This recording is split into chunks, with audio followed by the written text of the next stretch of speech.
Hi friends, welcome to sports Fortuner YouTube channel. Friends, ఈ వీడియోలో మనం డిస్కస్ చేయబోయే విషయం ఏంటంటే ఐపీఎల్ మ్యాచ్లు ప్రారంభానికి ముందు మన Telugu team Sunrisers Hyderabad team గురించి ఈ వీడియోలో అయితే డిస్కస్ చేద్దాం. ఫ్రెండ్స్, మన ఛానల్లో ఐపీఎల్ పై వచ్చే చిన్న పెద్ద అప్డేట్స్ ఏవి కూడా మిస్ అవ్వకుండా ఉండాలంటే ఇప్పుడే మన యూట్యూబ్ ఛానల్ కి అయితే సబ్స్క్రైబ్ చేసుకోండి, పక్కనే ఉన్న బెల్ ఐకాన్ అయితే క్లిక్ చేయండి.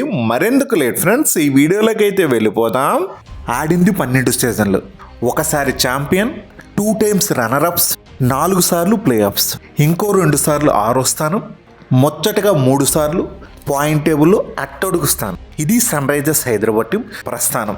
ఐపీఎల్లో లేట్గా ఎంట్రీ ఇచ్చారు, వేరే టీమ్స్కి సాధ్యం కానీ రికార్డులు సాధించారు. ఎన్నాళ్ళు ఒక మంచి బౌలింగ్ టీమ్గా ఎస్ఆర్ఎస్ టీం జర్నీ అయితే సక్సెస్ఫుల్గా అయితే సాగింది. SRS team last season IPL నుంచి T20 క్రికెట్ని అయితే రీడెఫైన్డ్ అయితే చేసింది. ఒక ఫుల్ బ్యాటింగ్ టీమ్గా ట్రాన్స్ఫర్మేషన్ అయితే జరిగింది. ఇప్పుడు ఎస్ఆర్ఎస్ టీం బలం, వాళ్ళ బ్యాటింగ్ యూనిట్, దానికి ఏమాత్రం తీసుకొని వాళ్ళ బౌలింగ్ యూనిట్ కూడా వాళ్ళ స్ట్రెంతే. సైలెంట్గా ప్లే ఆఫ్స్కి వెళ్ళిపోవడం, ఒక గుడ్ పెర్ఫార్మర్స్గా పెద్దగా లాస్ట్ సీజన్ వరకు ఎప్పుడు కూడా సరైన బ్యాలెన్స్డ్ టీం లేకపోయినా, టీంని ఎవరు లీడ్ చేసినా ఎస్ఆర్ఎస్ టీం స్టార్టింగ్ నుంచి ఇప్పటి వరకు వాళ్ళ పెర్ఫార్మెన్స్ ఏమాత్రం తగ్గలేదు.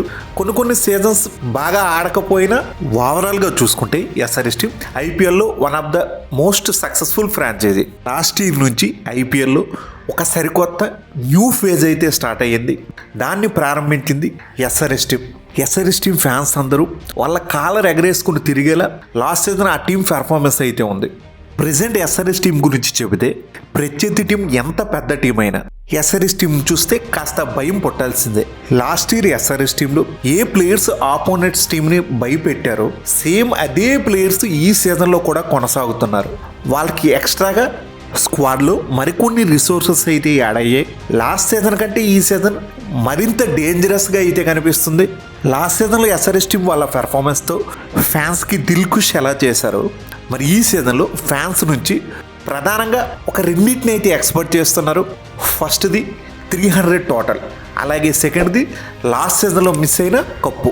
ఈ సీజన్లో ఎస్ఆర్ఎస్ టీం కప్పు కొడుతుందని చాలామంది ఫ్యాన్స్ అయితే ఎక్స్పెక్ట్ చేస్తున్నారు. మరి ఈ సీజన్లో ఆస్ట్రేలియా టీం కెప్టెన్ సెంటిమెంట్ అయితే ఒకటి నడుస్తుంది. అప్పటి డెక్కన్ చార్జర్స్ టీంకి 2008లో మొదటిసారిగా గిల్గిస్ట్ కెప్టెన్గా అయితే లీడ్ చేశాడు. నెక్స్ట్ 2009లో డెక్కన్ చార్జర్స్ కప్పు కొట్టింది. అలాగే 2015లో మొదటిసారి ఎస్ఆర్ఎస్ టీంని అయితే డేవిడ్ వార్నర్ లీడ్ చేశాడు. నెక్స్ట్ ఇయర్ 2016లో ఎస్ఆర్ఎస్ టీం కప్పు కొట్టింది. ఇప్పుడు 2024లో కమిన్స్ ఎస్ఆర్ఎస్ టీంని కెప్టెన్గా ఫస్ట్ టైం లీడ్ చేశాక 2025లో కప్పు వస్తుందా? మరి ఆ ఆస్ట్రేలియన్ కెప్టెన్ లెగసీని కమిన్స్ కంటిన్యూ చేస్తాడా? మరి ఈ సీజన్ ఎస్ఆర్ఎస్ టీంకి కప్పు తెప్పిస్తాడా? చాలామంది అయితే హోప్స్ అయితే పెట్టుకున్నారు. మరి ఎస్ఆర్ఎస్ టీం లాస్ట్ ఇయర్ వాళ్ళ పెర్ఫార్మెన్స్ చూశాక, ఈ సీజన్లో ఎస్ఆర్ఎస్ టీం దగ్గర ఉన్న స్క్వాడ్ని చూశాక చాలా మందిలో ఆశలు అయితే చిగురిస్తున్నాయి. ఈరోజు మార్నింగ్ ఇండియన్ ఎక్స్ప్రెస్లో వచ్చిన కథనం ప్రకారం కెప్టెన్ కమిన్స్ అయితే ఇంజురీ నుంచి పూర్తిగా కోలుకొని ఫస్ట్ మ్యాచ్ నుంచి ఎస్ఆర్ఎస్ టీంని అయితే లీడ్ చేయబోతున్నాడు. రాబోయే ఫ్యూ డేస్ 3-4 డేస్లోనే ఎస్ఆర్ఎస్ టీం ప్రాక్టీస్ క్యాంప్లో కూడా కమిన్స్ చేరబోతున్నాడు అన్నట్లుగా ఒక సమాచారం అయితే అందుతుంది. ఎస్ఆర్ఎస్ టీంకు ఉన్న బిగ్గెస్ట్ అడ్వాంటేజ్ అయితే మాత్రం వాళ్ళ కెప్టెన్ కమిన్సే. ఇప్పుడున్న ఐపీఎల్ 10 ఫ్రాంచైజీల్లో అందరికంటే ది బెస్ట్ కెప్టెన్ ఎవరు అంటే కమిన్స్ అని చెప్పాలి. మరి లాస్ట్ ఇయర్ ఇదే 23rd మార్చిన ఎస్ఆర్ఎస్ టీం వాళ్ళ ఫస్ట్ మ్యాచ్ని అయితే కేకేఆర్ టీంతో అయితే ఆడారు.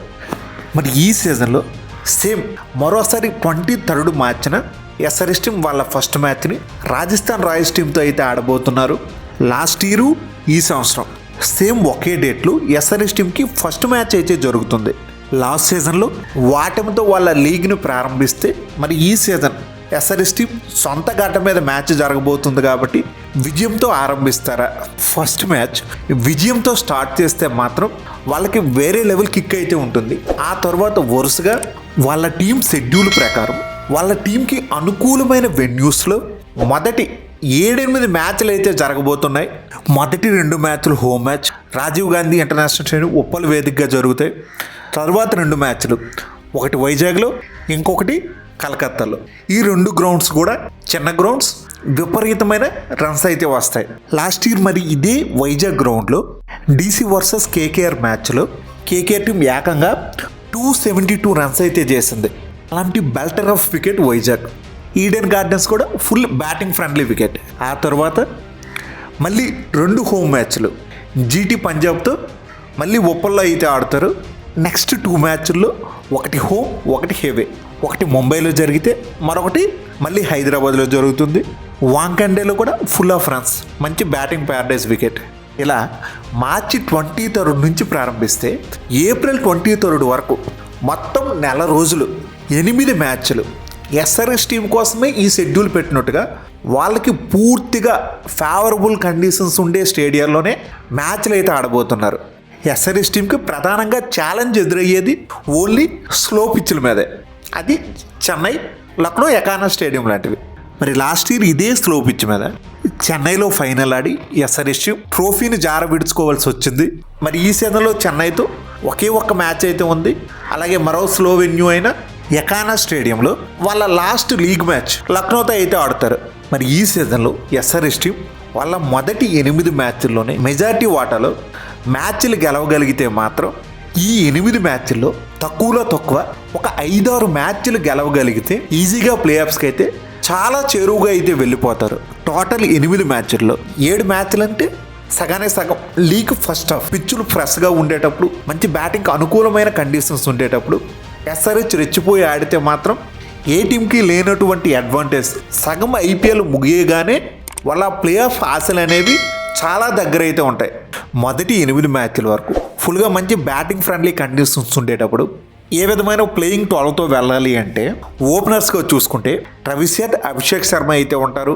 ఫస్ట్ డౌన్లో ఇషాన్ కిషన్, సెకండ్ డౌన్లో నితీష్ కుమార్ రెడ్డి, నెంబర్ 5 పొజిషన్లో క్లాసన్, నెంబర్ 6 పొజిషన్లో సచిన్ బేబీ, ఇంకా నెంబర్ 7 పొజిషన్లో అభినవ్ మనోహర్, నెంబర్ 8 పొజిషన్లో Wiaan Mulder, South Africa all rounder, ఇంకా నెంబర్ 9 పొజిషన్లో కమిన్స్, నెంబర్ 10 పొజిషన్లో హర్షల్ పటేల్, ఇంకా నెంబర్ 11 పొజిషన్లో షమి. ఇంపాక్ట్ ప్లేయర్గా చూసుకుంటే రాహుల్ చహర్ని టీంలోకి తెచ్చుకోవచ్చు. షమి 4 ఓవర్స్ బౌలింగ్ కోట అయిపోయిన వెంటనే తనకి రెస్ట్ ఇచ్చి తన ప్లేస్లో రాహుల్ చహర్ని అయితే ఇన్క్లూడ్ అయితే చేసుకోవచ్చు. షమి ఫిట్నెస్ కూడా కాస్త అటు ఇటుగానే ఉంది కాబట్టి షమికి కూడా కాస్త రెస్ట్ అయితే దొరికినట్లుగా అయితే ఉంటుంది. ఇంపాక్ట్ ప్లేయర్గా రాహుల్ చహర్ ప్లేయింగ్ లెవెల్లోకి వస్తే ఒకే ఒక స్పెషలిస్ట్ లెగ్ స్పిన్నర్తో బరిలోకి దిగుతారు కాబట్టి కాస్త స్పిన్ బౌలింగ్ వీక్గా ఉన్నట్లుగా అయితే అనిపించవచ్చు. కానీ ప్లేయింగ్ లెవెల్లో మరికొన్ని స్పిన్ బౌలింగ్ రిసోర్సెస్ అయితే అందుబాటులో ఉన్నాయి. అభిషేక్ శర్మ ఒక మంచి జెన్యూన్ ఆల్రౌండర్గా తన 4 ఓవర్స్ బౌలింగ్ కోటాను అయితే పూర్తిగా అయితే ఉపయోగించగలడు. సో లాస్ట్ ఇయర్ లాగా అభిషేక్ శర్మని ఎక్కువగా బ్యాటింగ్లో ఉపయోగించడమే కాకుండా మరి ఈ సీజన్ నుంచి బాల్తో కూడా తన్ని పూర్తిగా అయితే యూజ్ చేసుకోవాలి. మరి అప్పుడే ఎస్ఆర్ఎస్ టీంకి అయితే ఒక మంచి క్లియర్ అడ్వాంటేజ్ అయితే దొరుకుతుంది. అనవసరంగా ఆడమ్ జాంపని ప్లేయింగ్ లెవెల్లో ఇన్క్లూడ్ చేసి కాస్త బ్యాటింగ్ ఫైర్ పవర్ని తగ్గించడం కంటే అభిషేక్ శర్మని ప్రత్యామ్నాయంగా ఉపయోగించుకోవడమే మంచిది.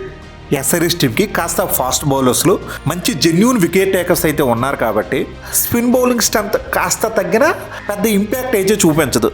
మరి ఇది ఫ్రెండ్స్ ఎస్ఆర్ఎస్ టీం గురించి వీడియో. ఫ్రెండ్స్ ఈ వీడియో మీకు బాగా నచ్చినట్లయితే లైక్ చేయడం మాత్రం మర్చిపోవద్దు. అలాగే మన ఛానల్లో ఐపీఎల్పై వచ్చే రెగ్యులర్ అప్డేట్స్ ఏవి మిస్ అవ్వకుండా ఉండాలంటే ఇప్పుడే మన యూట్యూబ్ ఛానల్కి అయితే సబ్స్క్రైబ్ చేసుకోండి. పక్కనే ఉన్న బెల్ ఐకాన్ అయితే క్లిక్ చేయండి. నేను మిమ్మల్ని మరో ఇంట్రెస్టింగ్ వీడియోతో మళ్ళీ కలుస్తా. Thank you. By bye friends. జై హింద్.